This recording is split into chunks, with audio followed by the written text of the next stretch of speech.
Chapter 4, Ancient Egypt and Kush. Section 1, Gift of the Nile. We're going to start today by talking about the geography of ancient Egypt, and we'll start with the most vital part of this land, which is the river. Remember, all civilizations that we're going to talk about in the ancient world developed along bodies of water, mainly rivers, and the Egyptians are no different. The Nile River is the river where the Egyptians formed their civilization, and it is the world's longest river at 4,160 miles. It begins at a lake down here called Lake Victoria, and it winds around, and eventually it barfs out into the Mediterranean Sea right here. The lake, Lake Victoria, is in the high mountains of this particular part of the continent, and it sails downward, traveling a long way to dump out. The interesting thing about the Nile River is that it looks like it's moving northward. The river starts down in this area in the mountains of Central Africa, and it travels downward, though it doesn't look like it's traveling downward. It looks like it's traveling upward or north. But because the higher elevation is to the south and the lower elevation is up here in the north, it has that look to it. So the rivers are flowing northward into the Mediterranean Sea. It does not start up here. It starts down here. The Nile River has lots of interesting characteristics. The first are cataracts. There are 6 cataracts that line the Nile River. Cataracts are basically waterfalls. So as you see in this picture here, those are dotted throughout the Nile. So if we can zoom in our picture here, the Nile actually starts up here, or ends up here. This is where the Mediterranean Sea is. But you can see from here where the cataracts are. So there's one right there. The second one is right there. We get into a place that we now call the Sudan, where the third cataract is. The fourth one is right in this S-shaped part of the river. The fifth one is right here, and the sixth one down a little bit further. It also has a mouth, the river's mouth. We've kind of talked about that with rivers before. So if we look at this picture of the satellite image of the Nile River, the Nile River is kind of sideways on this picture. It's kind of going this way. But if we flip it so that it's going this way, you can kind of see what I'm talking about. The river travels down, and here's the delta right here. This is probably where the most fertile soil in Egypt is, right at the mouth of the river here, because that's where the most silt is deposited. And of course, it barfs out right up here in the Mediterranean Sea.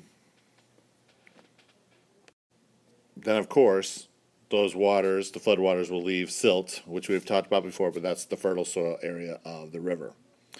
Now, heavy rains on the Ethiopian plateau are what are going to cause the Nile River to flood, which left behind this fertile soil along the riverbanks. If we're looking at this picture right here, the Ethiopian highlands are probably down in this area right here, and that's what causes the river to flood. The people lived on the narrow bands of the fertile soil along both sides of the river. So if you're looking at our map here, where you see green is where the fertile soil was, and that's where the majority of the people lived. That land is called the Black Land, and it's called the Black Land because of the color it looks like when the silt is left behind. Black Land. Then there's a second part of Egypt that's called the Red Land, and the Red Land is the desert area. So you see in this picture here, the picture kind of gives you a red kind of image of the desert. So you have the Black Land right there, the Red Land right there. If we look at our map here of Egypt, you can see the fertile land is the green area. This is the Black Land, and the Red Land is all the outer layer stuff of Egypt. The desert acted as a barrier to keep out enemies, and the Mediterranean coast was swampy. So most Egyptians stayed close to home. They didn't really travel too far out. Again, if you're an invader and you have to cross this desert, you may have second thoughts about coming across it. As well as the swampy area is kind of an obstacle as well. Not as bad as the desert, of course. Now, eventually there will be people who cross into Egypt to conquer it, but early on it served as a good natural barrier.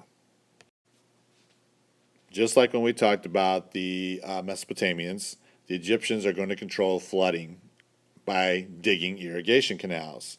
They also will develop some kind of catch basin to store pooled up water. Now, I don't have a map here, but I'll try to draw it real quick. Here's the Nile River. Okay, and then off to the sides, you might see these little canals, and then these things like this that look like pooled up water. Those are the catch basins, and those are purposely put in there to catch water when it was flooding, so they could use the water later on. And they would also, to try to stop some flooding, they would build up the sides of the rivers called embankments. Embankments were just dirt that you piled up to try to control some of the flooding. Another irrigation innovation was called the shadoof.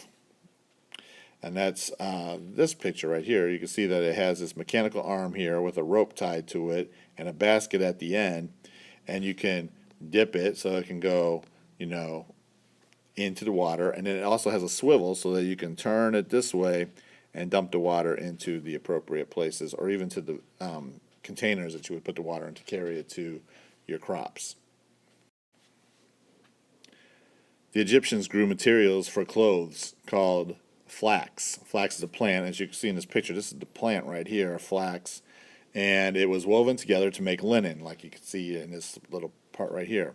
And of course, we should know what linen is, but linen is a lightweight cloth for hot days. It could be in clothing, like you see in this picture right here, and also like in sheets and materials like that.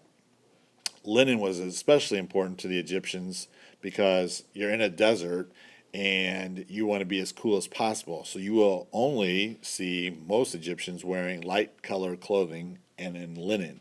So white will be a popular color, light tan, those kind of colors will be used more than you would rarely see a person wearing black riding through the desert on their camel, because the black absorbs the heat where white reflects. So that's why most people in these Arab countries and desert areas will be wearing white.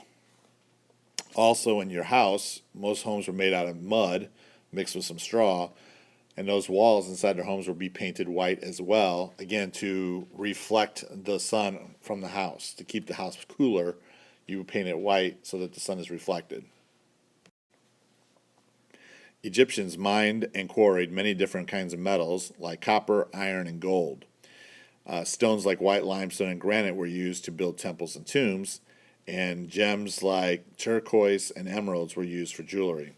So if we were to expand this picture here of this piece of this necklace, you can see where the turquoise, kind of have the turquoise, you have the gold that's used, and some other gems along the necklace here.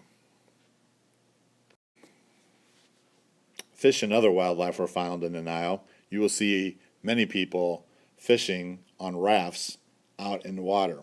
But there are other wildlife out there too. You might see some crocodiles, you might see hippopotamuses, snakes all into this river.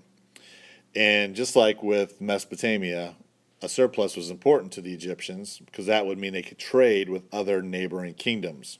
So one neighboring kingdom they traded with a lot was Nubia. And if we're looking at this map here, ancient Egypt was up in this area up here. And right to the south of them in what we call the Sudan, but it's right at that S of the Nile River, that's Nubia. Phoenicia was an ancient kingdom just north of Israel. This is Lebanon, or Phoenicia. Today it's called Lebanon. But Phoenicia was an important city back in those days or a civilization, because they were the first civilization to develop an actual alphabet. They also came up with the purple dye that you might see royalty wearing, and they did that, or used snails to squeeze out this purple goo from the snail and used it to make the dye. And then, of course, Syria is right off to the east of Phoenicia. That's the end of section 1.